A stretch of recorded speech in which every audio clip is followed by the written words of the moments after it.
الرحمن الرحیم اللہم الہمنی رشدی واعوذنی من شر نفسی۔ بات چل رہی تھی اللہ کی ذات کے بارے میں، اب اس کے بعد تقدیر کے بارے میں بات ہے کہ تقدیر ان عقائد میں سے ہیں جو بہت ہی سینسیٹیو ٹاپک ہے کہ تقدیر کسے کہتے ہیں۔ تو تقدیر کا مطلب علماء کرام نے اور احادیث پاک میں یہ بات آئی ہے کہ تقدیر کا مطلب یہ ہے کہ اللہ نے کسی کی قسمت میں ایک چیز لکھ دی ہے اور وہ چیز ہو کر کے رہے گی۔ اللہ نے ہر آدمی کی تمام باتوں کو پہلے سے لکھ دیا ہے، پھر جو آدمی نیک بخت ہوتا ہے وہ اپنی خوشی سے ہوتا ہے اور اپنی چاہت سے نیک کام کرتا رہتا ہے اور وہ جنت میں داخل ہو جاتا ہے، اور بد آدمی اپنی چاہت سے اور اپنے اختیار سے برا کام کرتا رہتا ہے اور اس کی وجہ سے وہ جہنم میں داخل ہو جاتا ہے۔ یہ داخل ہوا اپنے عمل سے، اگرچہ تقدیر میں پہلے سے لکھا تھا۔ آدمی کو اس بات پہ ایمان رکھنا چاہیے۔ ایمان کی 6 اجزاء میں سے 6 حصوں میں سے ایک جزو اور ایک حصہ تقدیر بھی ہے۔ اس کے لیے اللہ نے قرآن مقدس میں سورہ یونس آیت نمبر 61 میں اللہ کا ارشاد ہے،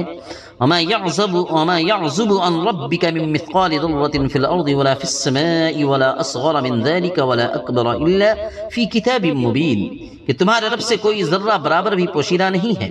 نہ زمین میں نہ آسمان میں، نہ اس سے چھوٹی نہ بڑی، مگر وہ ایک واضح کتاب میں درج ہے۔ دوسری آیت مبارکہ سورۃ القمر آیت نمبر 52 اور 53 میں ہے، وَكُلُّ شَيْءٍ فَعَلُوهُ وَكُلُّ شَيْءٍ فَعَلُوهُ فِي الزُّبُرِ وَكُلُّ صَغِيرٍ وَكَبِيرٍ مُسْتَطَرٍ، کہ جو کام انہوں نے کیے ہیں وہ سب اعمال ناموں میں درج ہے اور ہر چھوٹی اور بڑی بات لکھی ہوئی ہے۔ ان آیتوں میں تقدیر کا تذکرہ ہے، اس لیے تقدیر پہ ایمان رکھنا ہر ایک بندے کے لیے ضروری ہے۔ حدیث پاک میں بات آئی ہے، ابو داؤد شریف اور ترمذی شریف میں حدیث پاک آئی ہے تقدیر کے بارے میں کہ ان اول ما خلق اللہ القلم فقال له اكتب فقال القلم ماذا اكتب يا رب العالمین فقال الله تعالى اكتب ما هو كائن الى يوم القیامہ، کہ حضور صلی اللہ علیہ وسلم نے فرمایا کہ اللہ نے سب سے پہلے قلم کو پیدا کیا اور اس سے کہا کہ لکھو، تو قلم نے کہا کہ اے رب میں کیا لکھوں؟ تو اللہ نے فرمایا کہ قیامت تک جتنی باتیں ہونے والی ہیں سب لکھ دو۔ اور دوسری حدیث ہے